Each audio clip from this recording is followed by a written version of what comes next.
Invitada por la Alcaldía, Naciones Unidas y Círculo de Periodistas de Valledupar, Ginette Bedoya, subdirectora de Judiciales del periódico El Tiempo, vino este viernes a la ciudad al foro La responsabilidad del periodismo en la información de las violencias contra mujeres. En un auditorio colmado de comunicadores e integrantes de organizaciones que lideran campañas contra el maltrato de género, la periodista, que fue agredida brutalmente por paramilitares que la secuestraron y torturaron en el año 2000, recordó esa experiencia dolorosa. Ese día salí de mi casa, me fui a cumplir esa cita para la entrevista y la respuesta fue un secuestro en la puerta de la cárcel. Unas interminables horas de secuestro, de tortura y una violación por parte de 3 de mis secuestradores. Después de ese día, y ese mismo día después de que la policía me encuentra, yo comprendí qué clase de periodista era,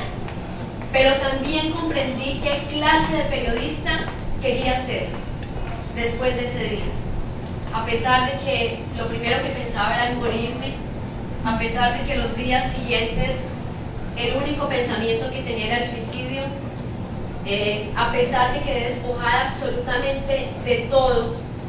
y no digo solamente de lo físico, de tener el cuerpo marcado y herido, sino de tener el alma casi muerta,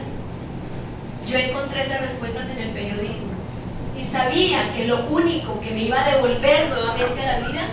era regresar a mi redacción y seguir escribiendo.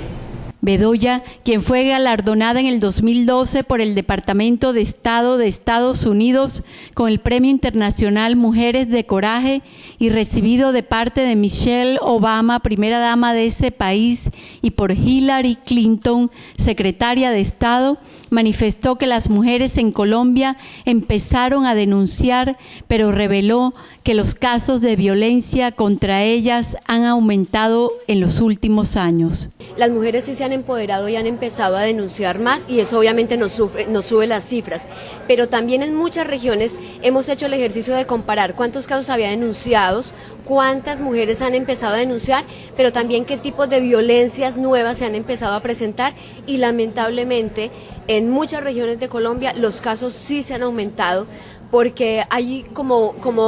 un efecto boomerang. Cuando el victimario ve en televisión, por ejemplo, que es efectivo quemarle a la mujer el rostro con ácido, entonces siente de que efectivamente es un tipo de violencia que para él como victimario es efectiva, y fíjense que los casos de agresión con ácido contra mujeres también se dispararon. Dijo además que la Ley 1257 del 2008, que ampara los derechos de las mujeres, dándole asesoría jurídica y asistencia legal, es una de las mejores leyes que existen en América Latina, y los servicios deben ser prestados por la Defensoría del Pueblo, pero no la aplican por desconocimiento. Es una de las mejores leyes que existe en América Latina. Si tú las comparas con países como Argentina, como Perú, como Bolivia, que ya han hecho un proceso de no violencia contra la mujer, es una ley casi que perfecta, pero no la aplicamos porque no la conocemos. El policía de la esquina no conoce la ley, el periodista no conoce la ley,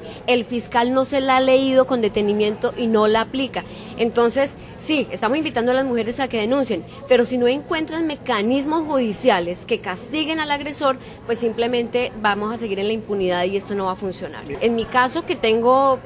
digamos, todos los recursos y los elementos para poder pelear por mi caso, y la Fiscalía no ha tomado ninguna decisión. La justicia todos los días me sigue refregando la impunidad en la cara. Pues si eso pasa conmigo, ¿qué puede pasar con mujeres que ni siquiera tienen para mantener a sus hijos? Pero la solución tampoco es quedarse callado. Yo creo que entre más presión hagamos desde los medios de comunicación e invitemos a las víctimas a que denuncien,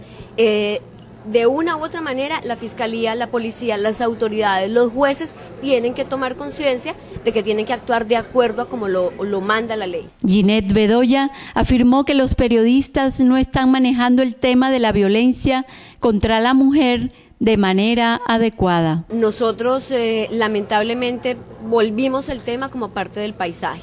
como en nuestras casas nuestros abuelos, la costumbre era pegarle a la mujer, llegar ebrio y golpear a la mujer o castigar a los hijos a golpes, y eso va generando que un hombre crezca como victimario. Entonces lo veíamos como algo natural.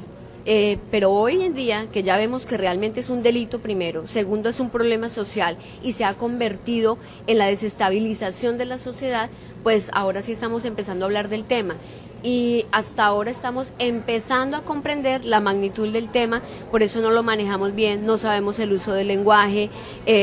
por eso somos tan amarillistas a veces cuando presentamos la información, sobre todo en el tema de violencia sexual, y nos falta mucho. Creo que estamos empezando un camino de aprender a manejar el tema, pero sobre todo de concientizarnos de la gravedad de la violencia contra la mujer. Al final de su exposición mostró algunas piezas de la campaña No es hora de callar, que adelanta desde el año 2009 con el propósito de concientizar a la población de esta problemática a la que calificó de pandemia en Colombia. No es hora de callar es una campaña personal que nace luego de que decido hablar públicamente de mi caso, de el secuestro, la violación y la tortura de la que fui víctima mientras hacía mi trabajo periodístico. Y en el 2009, cuando voy a España a presentar una campaña de no violencia contra la mujer, precisamente me empodero de esa frase, de no es hora de callar, y no es hora de callar precisamente porque durante más de 5 décadas en Colombia nos olvidamos de que había un problema social muy grave que era la violencia contra la mujer, y creo que este es el momento de empezar a hablar.